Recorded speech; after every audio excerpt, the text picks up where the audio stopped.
ಚಿಕ್ಕೋಡಿ ಸಂಸದ ಅಣ್ಣಾಸಾಹೇಬ ಜೊಲ್ಲೆ ವಿರುದ್ಧ ಆಕ್ರೋಶ ವ್ಯಕ್ತಪಡಿಸಿದ ಶಾಸಕ ರಾಜು ಕಾಗೆ. ಅಣ್ಣಾಸಾಹೇಬ್ ಜೊಲ್ಲೆ ಸಲುವಾಗಿ ನಾನು ರಕ್ತ ಸುಟ್ಟಿಕೊಂಡಿದ್ದೇನೆ.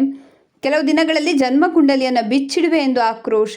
ಬೆಳಗಾವಿ ಜಿಲ್ಲೆಯ ಕಾಗವಾಡ ತಾಲೂಕಿನ ಉಗಾರಖುರ್ದ ಗ್ರಾಮದಲ್ಲಿ ಸಂಸದರು ಮೇಲೆ ಆಕ್ರೋಶ ವ್ಯಕ್ತಪಡಿಸಿದ ಕಾಗೆ, 5 ವರ್ಷದಲ್ಲಿ ನಮ್ಮ ವಿರೋಧ ಪಕ್ಷದ ಕ್ಯಾಂಡಿಡೇಟ್ ಯಾರ ಮನೆಗೆ ಬಂದಿದ್ದಾರು, ಯಾವ ಊರಿಗೆ ಬಂದಿದ್ದಾರು, ನಿಮ್ಮದೇನ್ರ ಕೆಲಸ ಮಾಡ್ಕೊಂಡು ಬಂದಿದ್ದಾರೆ, ಯಾವ ಊರಾಗ ಒಬ್ಬರು ಹೇಳಿದ್ರಂದ್ರೆ ನಾನು MLA ಗೆ ರಾಜೀನಾಮೆ ಕೊಟ್ಟು ನಿಮ್ಮ ಮನೆಯಲ್ಲಿ ಆಳಾಗಿ ದುಡಿತೀನಿ. ಒಬ್ಬ ಕ್ಯಾಂಡಿಡೇಟ್ ನನಗೆ ಬಂದಂಥ ಅನುಭವನ ಹೋದ ಸಲ ಅವನು ಚುನಾವಣೆ ನಾನು ಮಾಡಿದ್ದೀನಿ, ಅವ ಆರಿಸಿ ಬರ್ಲಿಕ್ಕೆ ಕಾರಣ ನಾನು, ಲಕ್ಷ್ಮಣ್ ಸವದಿಯವರು ಎಲ್ಲ ಮಾಡಿದ್ದೀವಿ. ಆದ್ರೆ ನಮಗೆ ಏನು ಅವ್ರು ಅನ್ಯಾಯ ಮಾಡಿದ್ರು ಅನ್ನೋದು ಸಮಯದ ಅಭಾವ ಐತಿ. ಎಲ್ಲ ಊರಾಗ ಬಂದಾಗ ಹೇಳ್ತೇನೆ ಬಿಟ್ಟು ಸೋಕಾರ ಅವರ ಕುಂಡಲಿಯನ್ನು ಬಿಚ್ಚಿಡ್ತೀವಿ. ನಮ್ಮ ಮತ್ತಿಲ್ಲ ಬಾಂಡವಲ್ ಐತಿ, ಏನೇನು ಬಿಟ್ಟು ಚಿಡ್ಲಿಕ್ಕೆ. ಇವರ ರಾಜು ಇಬ್ಬರು ಮಂದಿ, ಇವನ ರಾಜುಗೊಂಡು ಇಬ್ಬರು ಬಂದಿದ್ದೀರಿ ನೀವು ಅಲ್ಲಿ. ಅವ್ರು ಎಂದ ಮಂಗಾವತಿಗೆ ಬಂದಿದ್ದಾರೇನ, ಜುಗುಳಕ್ಕೆ ಬಂದಿದ್ದಾರೇನ, ಜುಗುಳದವ್ರು ಇದ್ದಾರೆ ಕಾಕ.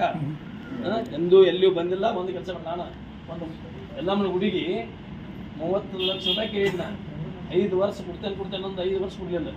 ಜನರ ಮೇಲೆ ಕಾಳಜಿ ಇಲ್ಲ, ಒಂದು ಗ್ರಾಮಕ್ಕೆ ಭೇಟಿ ನೀಡಿಲ್ಲ ಎಂದು ವಾಗ್ದಾಳಿ.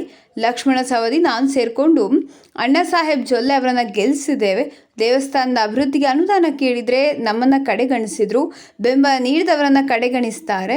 ಈ ಸಲ ಕಾಂಗ್ರೆಸ್ ಅಭ್ಯರ್ಥಿಗೆ ಮತ ನೀಡಿ ಗೆಲ್ಲಿಸಿ ಎಂದು ಪ್ರಿಯಾಂಕಾ ಜಾರಕಿಹೊಳಿ ಪರ ಮತಯಾಚನೆ ನಡೆಸಿದ ಕಾಂಗ್ರೆಸ್ ಶಾಸಕ.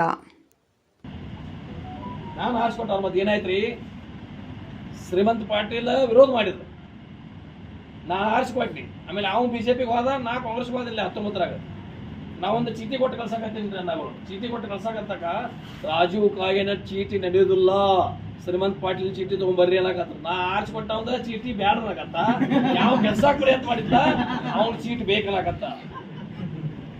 ಇದು ಅವ್ರು ಮಾಡುವಂತ ಪರಿಸ್ಥಿತಿ. ನಾ ರಾತ್ರಿ ಹೇಳಿದ್ದೆ, ಪ್ರಕಾಶ್ ನೀವೆಲ್ಲ ಇದ್ದೀರಿ, ಇವಾಗ ಎಲ್ಲರೂ ಇದ್ದೀರಿ. ಏನು ಅನಸಬ್ ಸುಳ್ಳು ನಾನು ರಕ್ತ ಸುಟ್ಟು ಬಂದಿರಲಿಲ್ಲ ಸರ್. ನಾ ಭಾಷಣ ಏನು ಮಾಡ್ತೀವಿ ಗೊತ್ತೇನ್ರಿ, ನಾ ಬಿದ್ದೀನಿ ಅವಾಗ ಚುನಾವಣೆದಾಗ.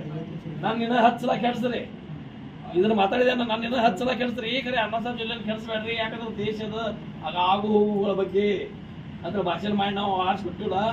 ಅದು ನಮಗೆ ಅವ್ರು ಉಪಕಾರ ತೀರಿಸಿದಾರು.